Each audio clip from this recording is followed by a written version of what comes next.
ওই শিশির মনিরের মতো একটা লোকজন আছে, আবরার ফাহাদ হত্যাকাণ্ডের ছাত্রলীগের পক্ষে যারা দাঁড়িয়েছিল তাদের মতো লোকও তাদের আবার মুখপাত্র। সিভিক রয়্যাল রিসর্ট, সবুজে ঘেরা আভিজাত্য। আসিফ আব্দুল্লাহ ভাই, আপনার এই ভাইয়ের একটা অভিযোগ, এখন জামাতের কারণে নারীদেরকে নিয়ে কেলেঙ্কারি একটা কথা বলেছেন, এবং তিনি এভাবে বলেছেন নারীদের পাশাপাশি এখন ছেলেরাও নিরাপদ না শিবিরের কাছে। আপনি এই অভিযোগটা কিভাবে? আমি কয়েকটা জিনিস একটু অ্যাড্রেস করে আসবো। যে আসলে আমরা দেখছি যে ছাত্রদল সামনে খুব দ্রুত কমিটি হবে, তো কমিটি দিবের জন্য সবার খুব তোড়জোড় চলছে, সবাই খুব নিজেকে চেনাইতে চাচ্ছে। আজকেও আমি দেখলাম যে ঢাকা বিশ্ববিদ্যালয়ে একজন ব্যক্তি কর্মসূচি দিয়েছে, ব্যক্তি কর্মসূচি দিয়ে মিছিল আয়োজন করছে, এখানে দলীয় কর্মসূচি না। হ্যাঁ, এবং বিভিন্নভাবে তাদের যে একটু তারা এই কাজগুলো করার মাধ্যমে তারা এখন নিজেকে চেনাতে যাচ্ছে, তারা এখন কমিটি আসতে যাচ্ছে এই রকম। এবং উনি বললেন যে প্রধানমন্ত্রী তারেক রহমান ওনাদেরকে গাইড করে, তাহলে ওই গাইডগুলোর কারণেই কি তাহলে আমরা এই অপকর্মগুলো দেখছি? গাইডগুলোর কারণেই কি আমরা দেখছি যে তারা অতি উৎসাহী হয়ে অনেক কাজ যে অপকর্মগুলো করছে? এটা কি অপকর্ম বলেন আপনি স্পেসিফিক? তো আমি বললাম, যেমন আপনি দেখেন যে তারা যেভাবে হলের মধ্যে তারা যেখানে ছাত্র সংসদের বিরুদ্ধে যে ধরনের অবস্থান নিচ্ছে, তারা যেভাবে বিভিন্ন জায়গায় গেস্ট রুম গণরুম ফিরিয়ে আনার জন্য একটা তোড়জোড় করছে, এই কাজগুলো কি পিএম এর নিজের গাইডের কারণে হচ্ছে কিনা? এবং উনি এরপরে সাতক্ষীরার কথাটি বললো, সাতক্ষীরায় তো তাকে জামাত বহিষ্কারই করেছে, এরপরে তো খুবই স্পষ্টভাবে এটা আসছে। এরপর আমরা আবার দেখলাম কি পঞ্চগড় 2-এর যে সংসদ সদস্য, তার যখন একটা ভিডিওর বিষয় আমরা যখন দেখলাম, আমরা দেখলাম যে এটা নিয়ে মিডিয়ায় কোনো তোড়জোড় নাই, মিডিয়া এটা নিয়ে কোনো নিউজই করে নাই। সাতক্ষীরার ঘটনায় আমরা দেখলাম যে এক একটা মিডিয়া 20-25টা করে নিউজ করে ফেলছে, অথচ পঞ্চগড়ের ঘটনা নিয়ে সকল মিডিয়ার অবস্থান একদম জিরো, কোনো ধরনের ইয়া আমি দেখলাম না মিডিয়া। তাহলে কি আমরা এটা বুঝবো যে মিডিয়াকে সরকার নিয়ন্ত্রণ করছে, মিডিয়াকে সরকার নিয়ন্ত্রণ করার চেষ্টা করছে। এবং এরপরে আমি একটু শেষ করি, যদি তথ্যটা পুরোপুরি না আসে কিভাবে নিউজ? সকল মিডিয়ার আমি কথা বলছি না, আমি বলছি যে যারা এটা নিয়ে তো নিউজ করছে না, তাহলে তাদের অবস্থানটা কি? এবং আমার উনি আরেকটা বললেন যে বিভিন্ন 6 মাস ধরে নাকি একটা কর্মসূচির জন্য প্রস্তুতি নেওয়া হয়, 6 মাস পরে একটা কর্মসূচি করে, ওরা নিয়মিত কর্মসূচি করে। তো আমার কথা হলো যে ছাত্র শিবির শিক্ষার্থী বান্ধব সকল কর্মসূচি তারা করে যাচ্ছে। আপনি এখানে দেখবেন সায়েন্স ফেস্ট থেকে শুরু করে শিক্ষার্থীদের ক্যারিয়ার গাইডলাইনমূলক প্রোগ্রাম, শিক্ষার্থীদের বিভিন্নভাবে সহযোগিতা করা, তাদের পড়াশোনার ক্ষেত্রে কোনো প্রয়োজন হলে তাদের সহযোগিতা করা, তাদের যে কোনো দাবি সেই দাবি আদায়ের জন্য কাজ করা, তাদের ভয়েস হয়ে কাজ করা, প্রত্যেকটা জায়গায় ছাত্র শিবিরের চেয়ে আর কেউ শিক্ষার্থী বান্ধব কাজ করতে পারছে কিনা আমি চ্যালেঞ্জ দিলাম। সেটা আমি আশা করি ভাই এটা চ্যালেঞ্জ হিসেবে নেবেন। আমরা শুধু মিছিল করি না ভাই, শুধু মিছিল করা, নেতার নামে স্লোগান দেওয়া, এটা আমাদের কাজ না। আমরা ছাত্র রাজনীতি করি, শিক্ষার্থী বান্ধব কাজগুলো আমরা করি। আমাদের কর্মকাণ্ডের, শিক্ষার্থী বান্ধব কর্মকাণ্ডে ফিরিস্তি দিতে গেলে এই আপনার প্রোগ্রাম এখানে শেষ করা যাবে না।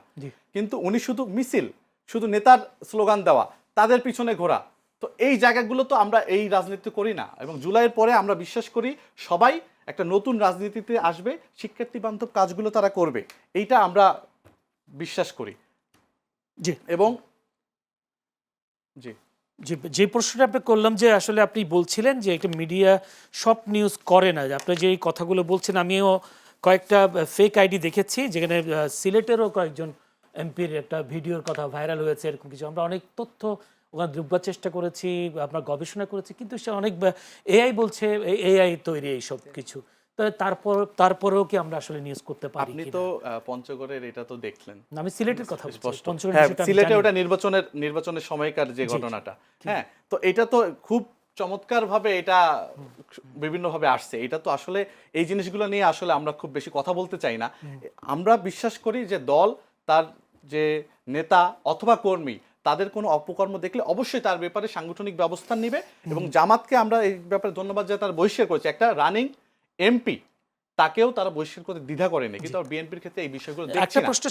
আমরা আশা রাখবো যে সবাই তাদের কর্মীকে বা নেতাকে সেফ করার জায়গা থেকে বেরিয়ে এসে তারা স্পষ্ট অবস্থান নেবেন এবং সেটা জুলাইয়ের আপনাদের পরে আমরা প্রত্যাশা। একটা নতুন বাংলাদেশ যেভাবে দেখতে চেয়েছি জি আওয়াল সেই ভাই বাংলাদেশের আপনার কাছে জন্য তারা কাজ জানতে করবে। চাই যেটা বলছিলাম যে উনি একটা চ্যালেঞ্জ ঘোষণা করেছে শিক্ষার্থী বান্ধব কাজগুলো আপনারা করেন কিনা। দ্বিতীয় কথা হলো তিনি আরেকটা অভিযোগ তুলেছেন যে জামায়াতের যেটা সাতক্ষীরা যে ঘটনাটা তারা বহিষ্কার করেছেন, কিন্তু বিএনপিরও অনেক এমপিদের বিরুদ্ধে অনেক তথ্য এসেছে। এই বিষয়ে তো বিএনপির পক্ষ থেকে কোনো ধরনের স্টেপ নেওয়া হয়নি। তৃতীয় হচ্ছে আরেকটা প্রশ্ন সময় পাবো না বলে করে ফেলছি। হবিগঞ্জে যেটা এনসিপির উপর হামলা হলো সেটা ছাত্রদল হামলা করেছে, তারা বলেছেন মামলাও করেছে, কিন্তু একটা ছেলের আলিফ নামে একটা ছেলের চোখ নষ্ট হয়ে গেছে হামলায়। কি ধন্যবাদ আপনাকে। আমি আমার ভাইয়ের আগে বলতে চাই, এরা হইলো কি যে খুব সুশীল, এরা কারো ইয়া হয় না, বন্দনা করে না, কিন্তু নির্বাচন হইলে তাদের কারণ খ্যাপ মারার অভ্যাস হয়ে যায় যে আমার জামাতের অমুকের খ্যাপ মারতে হবে। এই যে সাতক্ষীরা 4 আসনে সাদিক কাইম তো নিজে গেছিল, এখানে খ্যাপ মেরে আসছে। তো আমরা খ্যাপ মারা কেন বলি, এরা হইলো কি যতক্ষণ পর্যন্ত নিজেদের বলার সময় এরা দেখবেন আর মানে মুখস্থ বিদ্যা করে আসে, যাদের অ্যাসাইনমেন্ট থাকে আমি যা ইয়া করব, জ্ঞান অর্জন করব, সব আমি ঢেলে দিয়ে আসবো, একপাক্ষিক। এরা পৃথিবীর কোনো কিছু দেখবেন না, ডাইন বাম কোনো কিছু না, এরা খালি একপাক্ষিক। এরা তাহলে খ্যাপ মারতে যাবে কেন? জামাতের যদি এদের মনে হয় যে না এরা স্বাধীন, এরা কোনো পক্ষপাত দুষ্ট না, তাহলে খ্যাপ মারতে যেতে হবে কেন? আপনার অমুকের কেন পারপাস সার্ভ করতে হবে? আমরা তো বলে করি। আমি যদি কাউকে মনে করি যে এই গণতন্ত্র পুনরুদ্ধারের জন্য আমাদের এই ছাত্রদলকে গাইড করছেন প্রপার ওয়েতে আমাদের মাননীয় প্রধানমন্ত্রী জনাব তারেক রহমান, আমি তো তাকে অবশ্যই তার জন্য স্লোগান দেবো, তাকে অ্যাপ্রিসিয়েট করব।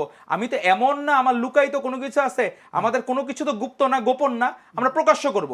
তো আপনি সেখানে বলতেছেন আপনি তাদের কোনো লেজুর ভিত্তি নাই, আবার ঠিকই সবার আগে খ্যাপ মারতে আপনি দৌড়ে যান। সবার আগে মনে হবে যে কে কার আগে দৌড়াবে, যে নিজে একটু গুটবুকে থাকবে। এখন শেষ হইলো, এখন দেখা গেল পথ ছেড়ে এখন মেয়র ইলেকশনের জন্য আবার ঠিকই জামাত থেকে আবার দেখা গেল ওই শিশির মনিরের মতো একটা লোকজন আছে, আবরার ফাহাদ হত্যাকাণ্ডের ছাত্রলীগের পক্ষে যারা দাঁড়িয়েছিল তাদের মতো লোকও তাদের আবার মুখপাত্র, তারা বিভিন্ন কিছু আবার তারা পুরাতন ব্যক্তিরা আবিষ্কার করে বিভিন্ন জায়গা থেকে। আর আপনার হচ্ছে এই জায়গায় যেটা বললেন যে আমার ভাই যেটা বললো চ্যালেঞ্জ দিল, আমরা মনে হয় ভাই ওই নিজের ইয়েতে লাইক দেওয়া থাকে হলো কি নিজের পেজগুলায়, বাঁশের কেল্লা, তারপরে হচ্ছে ডাকসু মিমস, তারপরে ডাকসুরিয়া, এগুলোতে লাইক দেওয়া থাকে। এগুলোতে লাইক দিলে তো তার পছন্দের ইয়াগুলোই আসবে, বাকিগুলো তো দেখবে না তো দিন দুনিয়ার। আমাদের কি হয়, কোন জায়গায় কি কাজ হয়, প্রত্যেকটা জায়গায় আমাদের অবশ্যই, কারণ আমরা 89-তে হেরে গেছিলাম ছাত্র সংসদে, 90-তে আমরা কামব্যাক করছি না। তো আমরা নিজেরা আমাদের যদি কোনো ল্যাকিংস থাকে আমরা সেটা চেঞ্জ করার চেষ্টা করতেছি, শিক্ষার্থী বান্ধব কাজ করতেছি। কিন্তু আমার ভাইয়ের সমস্যা হলো কি সব লাইক দেওয়া হইলো যেগুলো হলো গুপ্ত নিউজ প্রচার করে, আর যেগুলো শুধু শিবিরের গোপন কাজগুলো প্রচার করে সেগুলোর আলাদাতে লাইক দেওয়া। এজন্য ভাই জানবেন কেন, কারণ হলো কি আমাদের যে প্রতিমন্ত্রী সাহেবের কথা যেটা বললেন উনি, সেখানে কিন্তু মেয়ে আবার স্টেটমেন্ট দিছে, কিন্তু ওনার বক্তব্য তো ভাই আংশিক দেখছেন, পুরোটা আবার দেখেন নাই। ওই মেয়ে কি স্টেটমেন্ট দিছে, কি বলছে না বলছে, তো আমাদের ভাইদের মনে হয় ওই পক্ষপাত দুষ্ট নলেজ, যে মনে হয় যে এখন গুপ্ত শিবিরের পারপাস সার্ভ করলে ভালো পথ পাওয়া যাবে। আমাদের তো প্রতিযোগিতা আছে, আমরা তো প্রকাশ্য প্রতিযোগিতা, যে আমাদের মধ্যে যে আমরা বেটার পারফরমেন্স দেখা, নেতৃত্বে প্রতিযোগিতা আমি আপনাকে বলছি। আর যেখানে গোপন বিষয় সেটা এই সপ্তাহ আলাদা। তাদের যে দেখা গেল যে এটাতে উনি একটু বললে উনি নিজের প্রমোশন হইলো।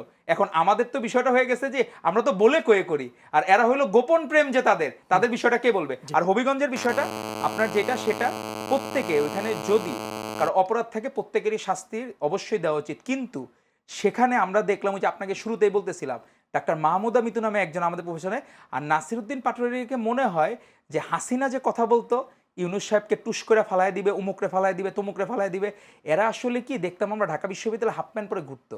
এখন এরা কিভাবে হুজুর হয়ে যেতে পারে? তো একটা মানুষ হাফ প্যান্ট পরে হুজুর হয়ে যেতে পারলে তার পক্ষে সবই সম্ভব। কিন্তু আমি যেটা বলছিলাম আলিফের যে চোখ হারালো এই বিষয়ে অবশ্যই যদি আলিফের এই ঘটনায় আমরা অবশ্যই তদন্ত দাবি করে আমরা আমাদের জায়গা থেকে কেউ যদি আমাদের সংগঠনের কেউ যদি তার বিরুদ্ধে আমরা অবশ্যই করে দেব, কিন্তু যদি ফ্রেমিং হয় আমাদের নাম শুধুমাত্র বলার জন্য বলতেছে সেই জায়গায় অবশ্যই আমরা আমাদের সংগঠনের পক্ষ থেকে তার বিরুদ্ধে মানহানির মামলা করব। কিন্তু যদি ছাত্রদলের বিরুদ্ধে যে অভিযোগ সত্য না মিথ্যা, আপনি এটা হলো কি আমরা যতটুকু দেখছি যে জায়গা থেকে ইয়েতে এখনো এটা নিয়ে চলতেছে, আর যেটা নিয়ে চলে এখন যেটা তদন্ত চলতেছে সেটা তো আমি মন্তব্য করতে আমরা মন্তব্য করতে পারবো না। আলিফকে দেখতে গিয়েছে কিনা ছাত্রদলের পক্ষ থেকে না, এই জায়গা থেকে হলো কি যে যারা গেছে এদের একটা তো ইয়া লাগবে, যে পিক পয়েন্ট লাগবে, যে কি জায়গা থেকে কাকে পিক করবে, বা সেই জায়গায় এরা যে গেল ওইখানে পুলিশ তাদেরকে বলতেছিল আমরা কিন্তু ফোর্স আপনাদের থেকে অনেক বেশি, আপনার কিছু পাবেন না, কিন্তু প্রত্যেকে তামিল হিরো আর তামিল হিরোইন সব গেছে ওইখানে ইয়া করতে, সেটার ব্যাখ্যা আলাদা।